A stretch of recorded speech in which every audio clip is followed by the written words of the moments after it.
the Akasha, relates himself to egoism, etc. Such a wise man never takes shelter under external objects. He entirely depends upon circumstances. That is to say, he maintains his body with whatever food or strips of cloth are brought him by mere chance. You see in the note, no wise man recites any hymn to the deities or bows down before them, as he has no desires which can be fulfilled by their favor or grace. The word Swadha refers to the ceremonies known as Shraddha, ancestral rites.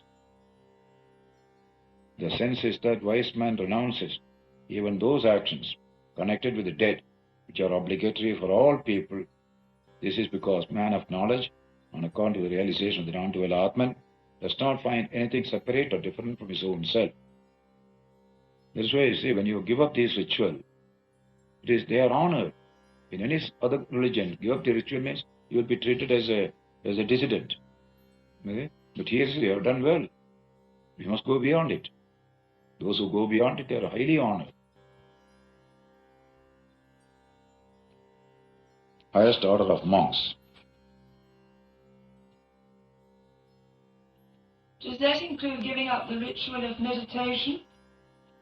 For him, it is not necessary as a set meditation, what you call the ritual rules meditation. But his life itself is a meditation. See, the beginning children need ritual meditation, ritual puja, ritual. Later on you don't need it. But in India, religion recognizes there is a higher state beyond this, what you call obligatory pietist religion. In other religions, such people are suspected. That's why they're all conformity. Non-conformism means you'll be hanged. Here, non-conformism is welcomed because there is a higher state. That's why it says don't tell anybody about it, keep quiet.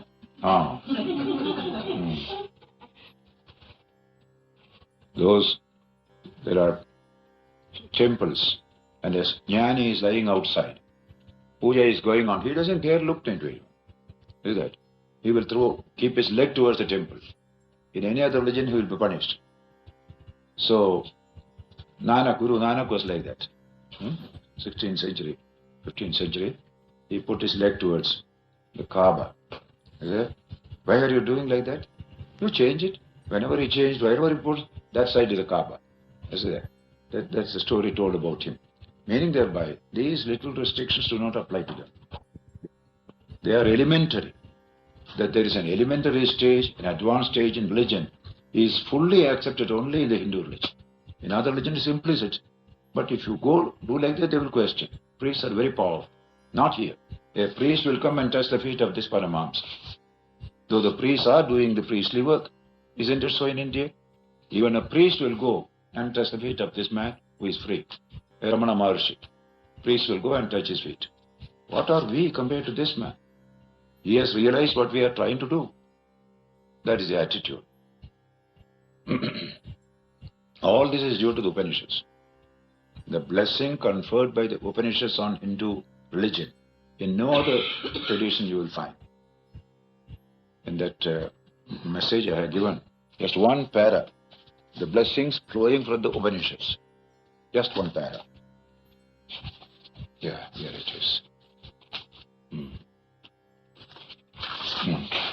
Yes. Charm and power of the Upanishads, there it comes.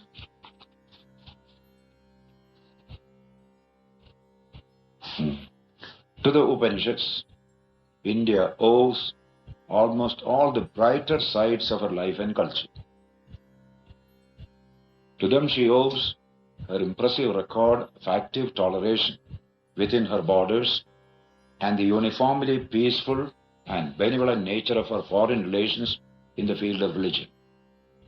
To them she owes the singular absence of aggressive political and military policies and programs on her part towards other nations during her millennia of history. To them she owes the periodical renewal of our national springs of life when they seem all but choked up and about to dry.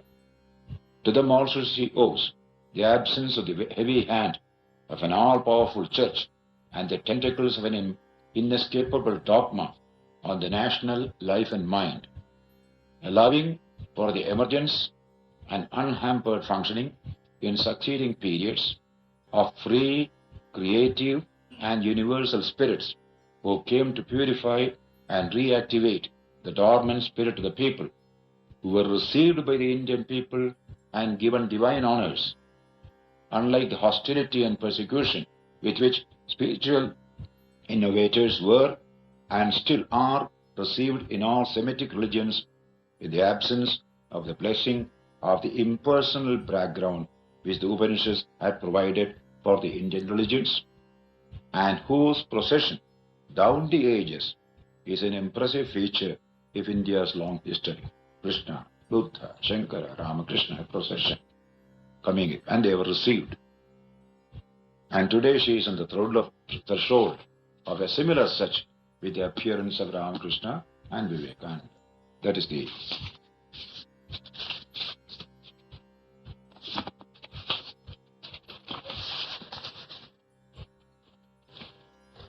what would have happened if Jesus had been accepted by the Jews? Just think over. Whole history would have been different. He was a Jew. He didn't want to break away from the Jews. I have come not to break the law, but to establish the law. And the prophets repeatedly said. It was St. Paul who took the whole religion outside Judaism, apostle to the Gentiles, and to capture them, he said Jesus came, died on the cross for your sins. Simply believe. Quick religion, everything. So many people became. In the decaying Roman Empire, they wanted some support, This was the support. Quickly. The Jews never know there is a Jesus. In their religion, there is no place for Jesus. Out of respect now for Christian, they just say a little, that's all. Otherwise, they don't have any place for Jesus.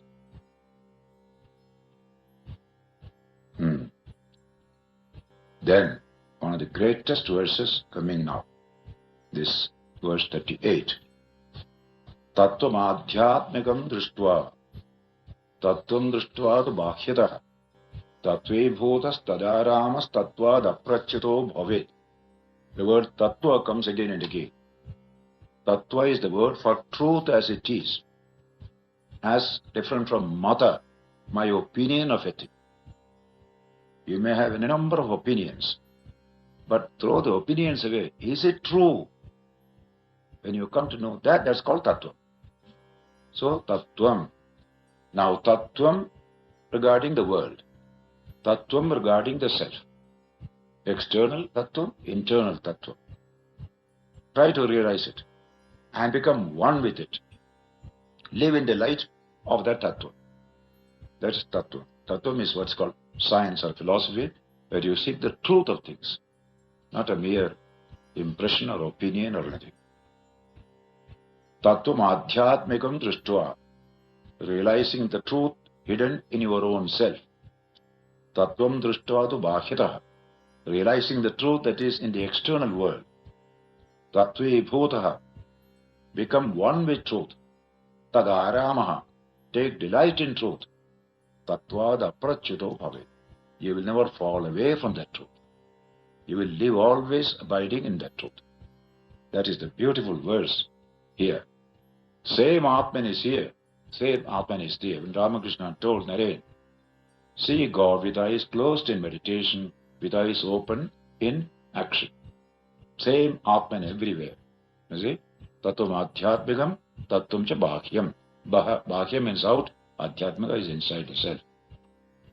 The truth regarding external objects, such as the earth, etc., and the truth regarding internal objects, characterized by the body, is that these are as unreal as a snake seen in the rope or objects seen in dream or magic.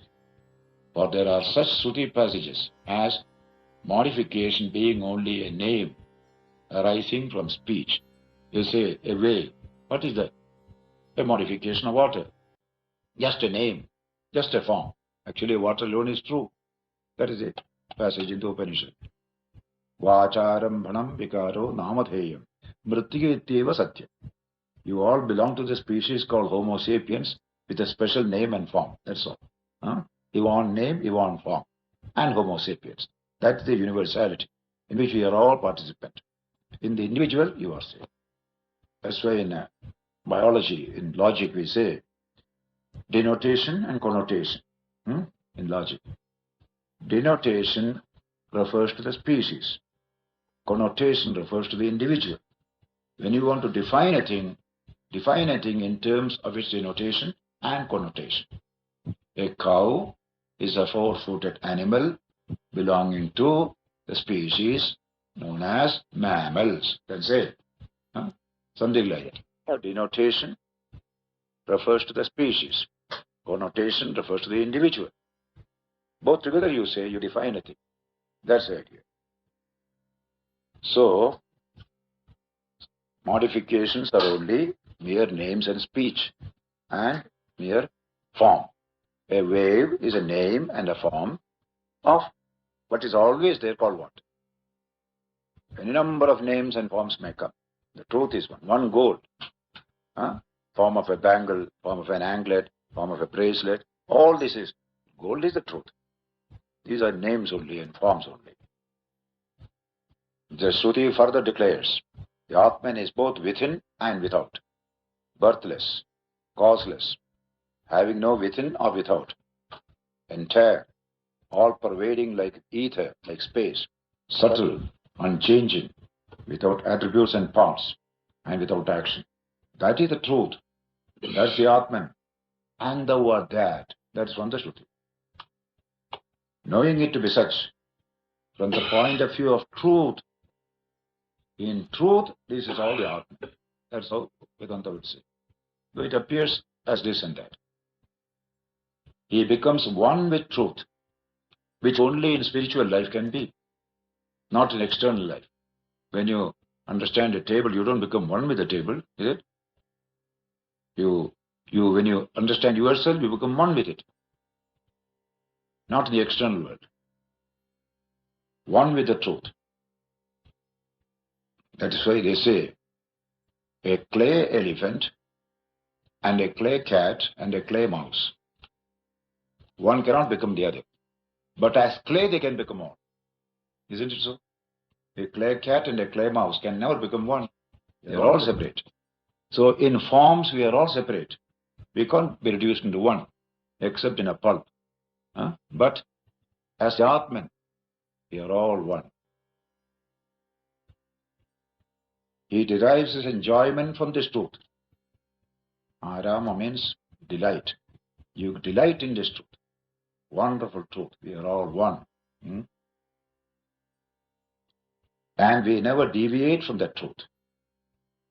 You don't get delight in the external object. You delight in the Atman. But a person ignorant of truth takes the mind to be the self and believes the Atman to be active like the mind and becomes active.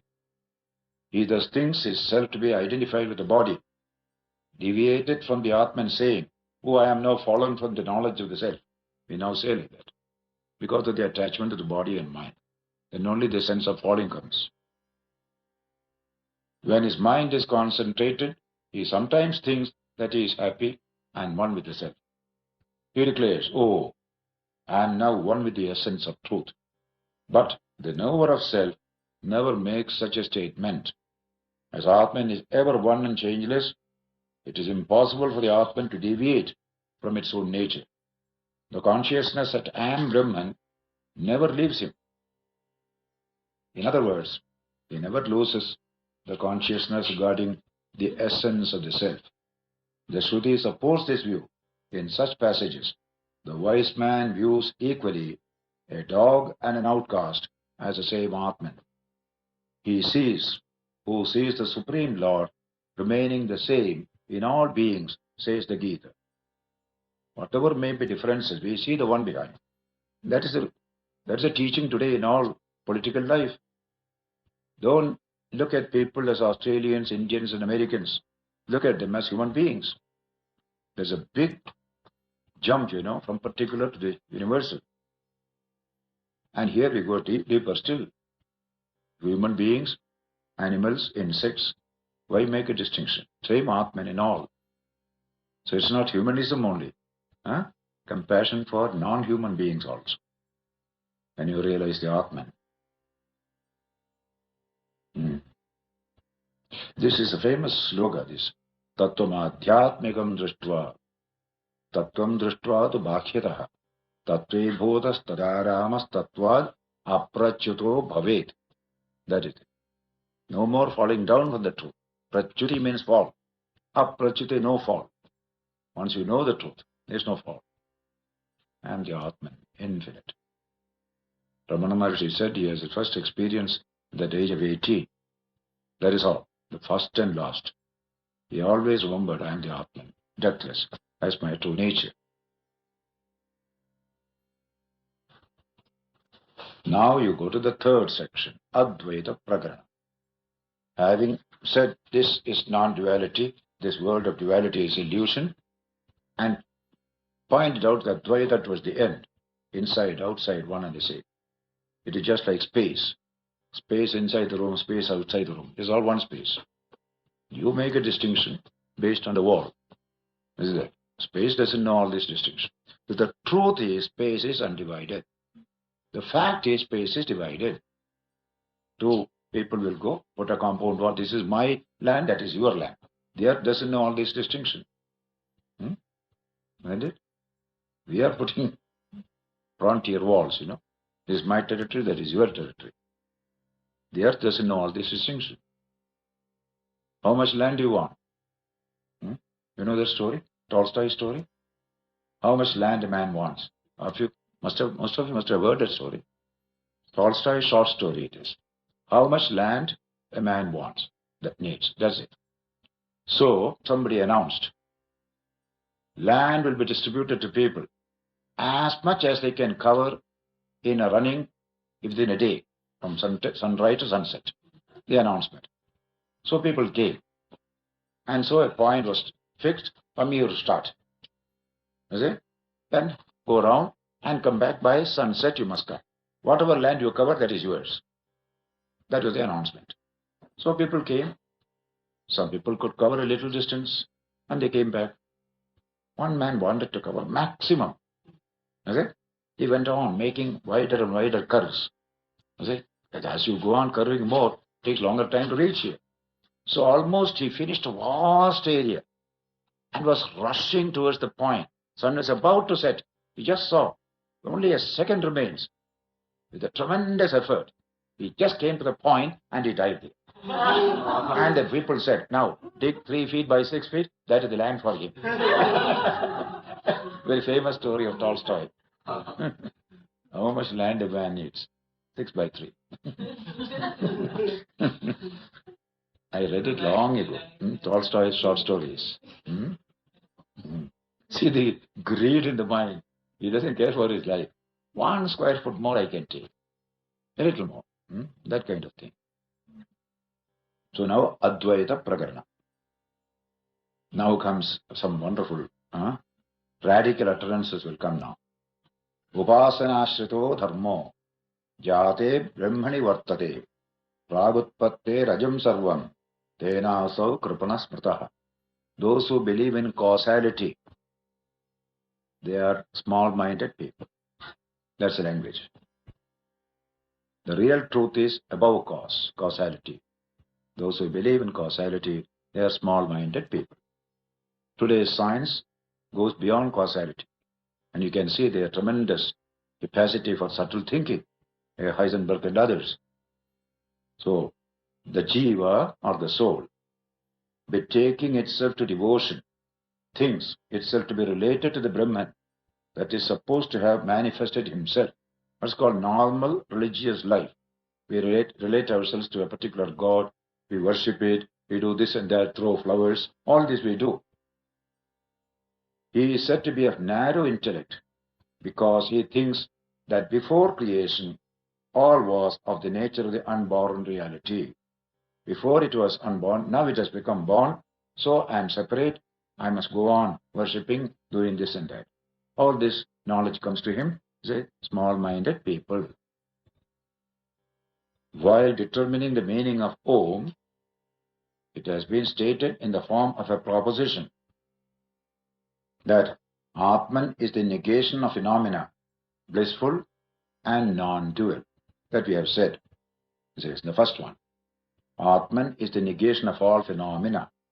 This is prapanchopashamam, negation of all phenomena.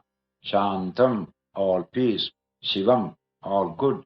Advaitam, non-dual. That is the Atman. That is to be realized in the text. Number 7, I think, verse 7. It has been further stated that duality does not exist when the highest reality is realized. Jnate dvaitam na vidyate. It is only in ignorance you see duality. In the highest knowledge, there is no duality. That is also said. Further, in the chapter on illusion, the previous chapter, that duality does not exist really has been established by the illustration of dream, magic, castle in the air, etc. Also by reasoning on the grounds of the capability of being seen or the being finite. That's why it is unreal. Whatever is seen is unreal. Whatever is finite is unreal. Whatever is changing is unreal. Now it is asked whether non-duality can be established only by scriptural evidence or whether it can be proved by reasoning as well. Only you have to quote scripture, or can you reason that ultimately it is all non-dual? It is said in reply that it is possible to establish non-duality by reasoning as well. You see, this is in Sanskrit. It's a beautiful sentence. Ki jnate dvaitam na vidyate ityuktam. So tat Sutya, what you call, upapatyabi, thavidam shakyeta iti, Prutiyasya adhyayasya arambha. That you can establish through upapatti means reason. How is it possible? This is shown in this chapter on Advaita. It has been demonstrated in the last chapter that the entire realm of dualism, including the object and the act of devotion, is illusory, and the attributeless non-dual Atman alone is the reality. The word upasanashrita in the text meaning the one betaking himself to devotion. You see that? God is separate from me. I must worship him. That attitude. He is my real self. That attitude is correct. This one is wrong. He is a separate God from me. I must worship him, etc. Means as a means to attainment of liberation and who further thinks that he is the devotee and Brahman is his object of worship. All this is upasanashrita. This jiva, or the embodied soul, further thinks that through devotional practices, he, at present related to the evolved Brahman which has evolved into this universe, that called subject of causality, would attain to the ultimate Brahman after the dissolution of the body. Prior to the manifestation, according to this jiva, everything including itself was unborn. In other words, he thinks, I shall, through devotional practices, regain that which was my real nature before manifestation, though at present I subsist in the Brahman that appears in the form of the manifold. I am one with this manifold universe. Such a jiva, that is the aspirant, betaking itself to devotion, inasmuch as it knows only a partial aspect of Brahman, is called of narrow or poor intellect by those who regard Brahman as eternal and unchanging.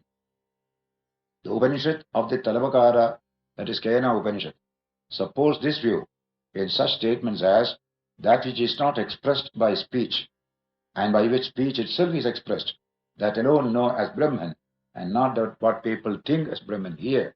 Brahman is not an object. Those who think is an object, they do not know the truth. Swami, do you understand how it can be expressed by speech? Whereas it's indescribable. How can you put it in? That's meaning indescribable means cannot be expressed by speech. That's the text from the Kena Upanishad. You see? That which is not expressed by speech and by which speech itself is expressed. By its power, speech can express things. The power behind speech is the Atman. And the Atman cannot be expressed through speech. It is like a torchlight illumining the sun. Can you take a boy and says, boy, here is the sun. You show a torchlight towards the sun. Sun's light will consume this torchlight. So the mind and speech cannot reveal the Atman. But it is the Atman that helps mind and speech to reveal objects. That's the kind of Upanishad. You see? Last note, 3. One who does not know the external and unchanging, eternal should be the text, correct printing mistake. Eternal and unchanging nature of the self thinks of himself as separate or different from his real nature, and has recourse to various spiritual practices in order to regain his Brahmic nature, which he thinks he does after death. Compare the Christian view of the fall of man. These views are given in the Hindu scriptures, but also refuted at the end, from the standpoint of truth, which is that even when a man thinks himself to be ignorant, tries to attain knowledge by means of spiritual practices, he is really Brahman. You see that? Even before you realize Brahman, you are already Brahman. But ignorance intervenes. That's all. The nature of the non-dual Brahman never undergoes any change or transformation. There is no act of creation, no causality, no act of creation. So many ideas are put in modern science about anti-causal ideas. Einstein never liked it. He was not reconciled to quantum physics. You see that? But quantum physics is a big challenge.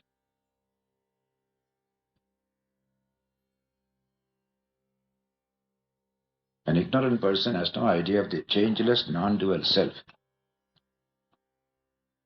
It is just like a denominational Christian has no concept of Christianity as a whole.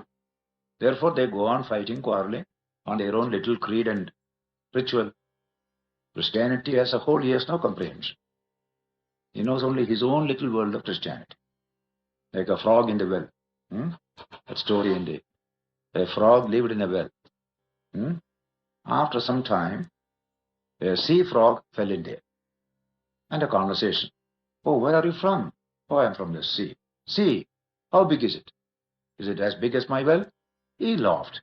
You compare the well with my sea. It is infinite. Oh, you are a liar. Nothing can be bigger than the well. Get out from here, he told. So we are all frogs in the well, Vivekananda said. Christian well, Hindu well, Muslim well, frogs.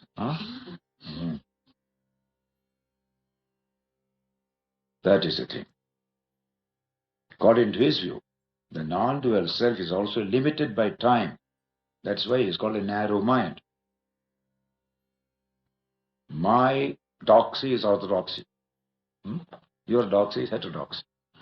I have taken a copyright of God. This sects will say, a copyright I have taken. You have no right for any conception of God. Then they fight. That will come now, a few verses later. These narrow minds, they fight. They are intolerant. They persecute because of this narrow mind. They don't realize the universality of Brahman. The Brahman manifested in their little world. Jesus said so. Jesus said so. He says, he is God. No other God is there. Like that. Goes on arguing. So I said chicken brain. Narrow. The word used is narrow. Kripana is that, Kripana actually means a stingy man. You ask for money, he will just take 10 cents and somehow, with great difficulty, give you. That's called Kripana in Sanskrit.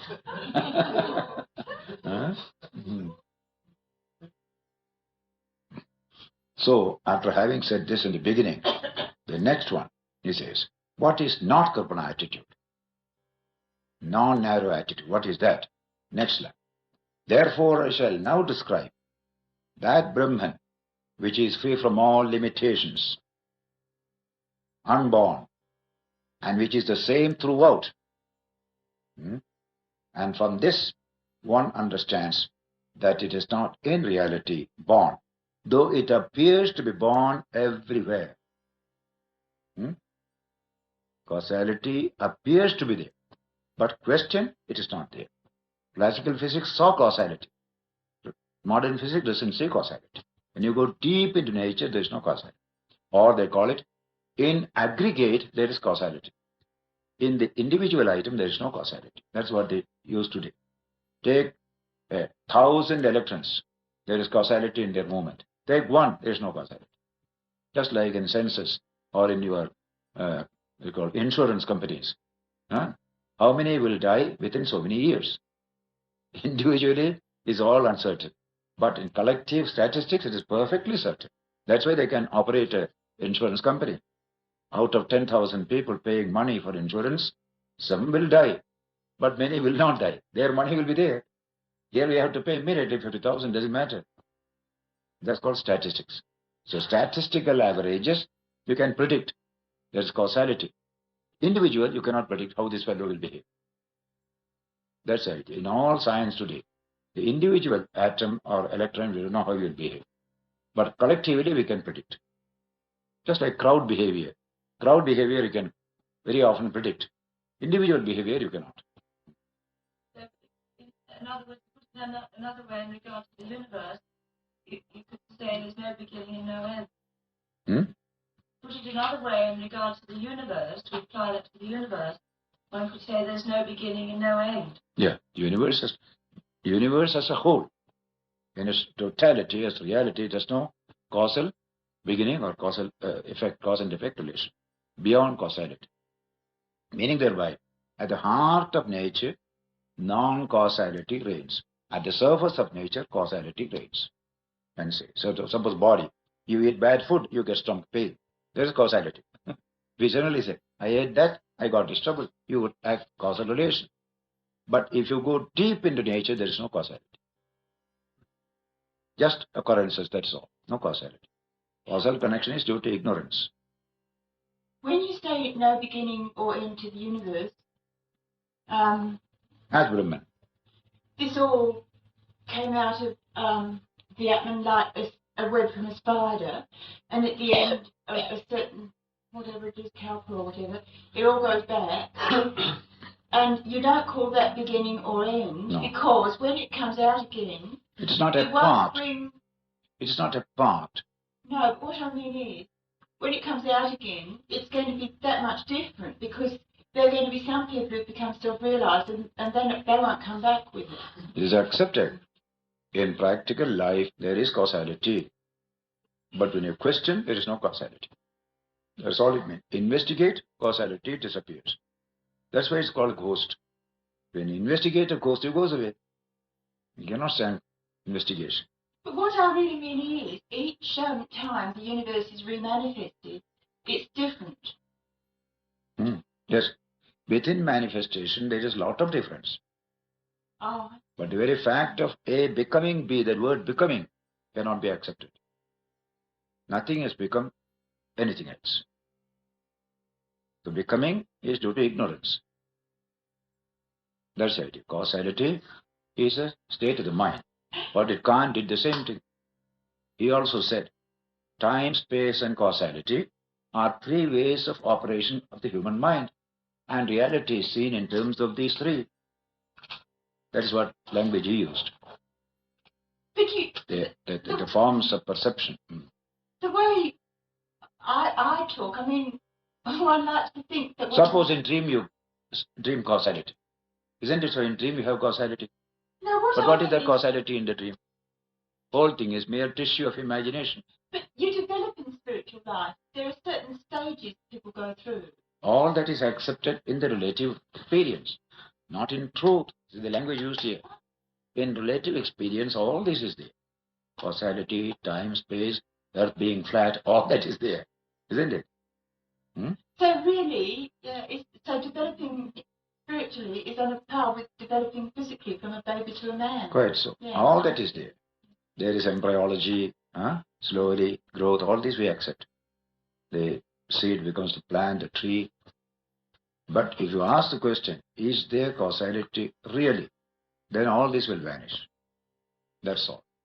And you go to the smallest, subtlest part of reality. That's it. So, one says, though in reality it is unborn, though it appears born everywhere. That's why causality you find everywhere. Really, there is no causality. Causality is an appearance. is a form of human perception. Human way of thinking is always conditioned by causality. That's the idea. This is Kant's analysis. Time, space and causality. Non-causal thinking you think over. The Atman is. That's all non-causal. When there is unity, there is no causality. When there is duality, there is causality. In unity, there is no causality. Causality always demands a duality or manifoldness. Everything is the Atman. Where is causality? Atman causes Atman. It is tautology. There's no meaning. Therefore, he says, therefore, ato vakshyam akarpanyam. Karpanyam, we have shown you, narrow mind. Is akarpanyam, not narrow. Infinite mind. Ajati, the unborn, the non-causal. Samatangatam, equal everywhere. Yathana jayate kinchit. Where there is no question of birth or causality or cause and effect relation. Jayamanam samtata. Though everywhere you find causality, strictly when you investigate, there is no causality. That subject, when I now expound, he says, that is the mind which is free from all limitation. Unlimited, infinite mind. You will realize through that. Other things are all narrow, sectarian, limited. One unable to realize the Atman, which is both within and without, which is birthless. Therefore, believing oneself to be helpless through avidya, thinks, I am born, I subsist in the Brahman with attributes, limited Brahman, and through devotion to it, I shall become Brahman. Thus becomes Kripana, narrow-minded. All such people, narrow-minded, and they create conflict, intolerance, everything comes out of that. Therefore, I shall describe Brahman, which is never subject to any, ease must be there, to any limitation, and which is birthless, changeless. The narrowness of mind has been described in such Shruti passages as, when one sees another, hears another, knows another, then there is limitedness, littleness, mortality and unreality. A second thing, limitation. Modification is only a name rising from speech. But the truth is, all is clay.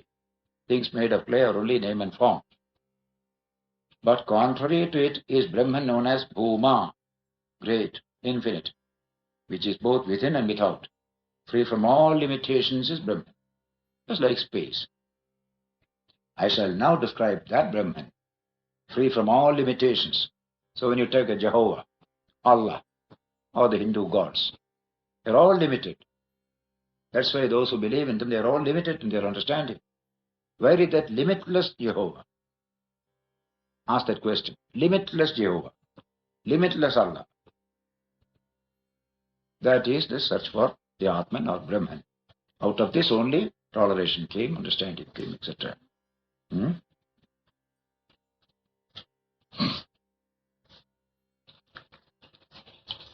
Jehovah made a covenant with Abraham, saying, these are my people, I will protect them. That's a tribal covenant. Covenanted people they are called. Islam also is covenant. Allah has made a covenant with these people. Outside that, there is no covenant.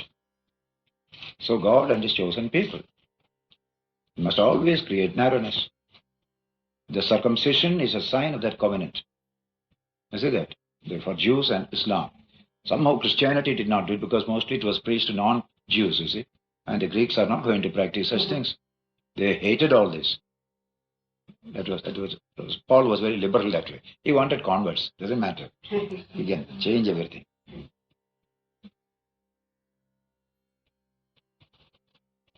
Realizing which, one gets rid of all narrowness, superimposed by ignorance. It, Brahman, is called Ajati, birthless. Ji means to be born, genetic. So Ajati, not born, birthless, inasmuch as none knows its birth or cause.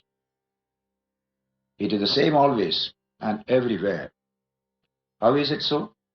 It is so because there does not exist in it any inequality caused by the presence of parts or limbs When there is impartible, there is no causality. Partible has causality, not impartible. Only that which has parts may be said to be born or to take on new form by a change of its parts. Birth is only a change of parts. But the Atman is without parts. It is the indivisible. You see that? That's what I told. No object can be indivisible. It is always divisible. Any particle in physics can never be indivisible. You can divide, provided your technical competence is there to divide further and further and further. Indefinitely it can go on. Because they are all drishyam. The only indivisible is the druk, the self, the seer, the knower. Therefore it is without birth and free from limitation. Now listen as to how Brahman is not born, how it does not undergo change by so much as a jot, but ever remains unborn, though it appears through ignorance to be born and to give birth to others like the rope and the snake. The rope has given birth to a snake. That's the thing. When you investigate, there is no birth at all there. The truth is that the rope does not become or does not produce the snake. It's only in ignorance. So that John Smith is there, John Smith is here. How he could go from there to here so quickly? Till now he was in Atlantic, 3 days journey. But all of a sudden he is just here. Can John Smith travel so quickly? No, John Smith cannot.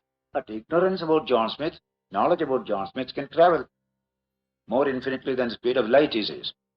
It's not like a thick fog. Fog moves very slowly. But this is a fog of ignorance, knowledge, mind. It can travel infinite speed.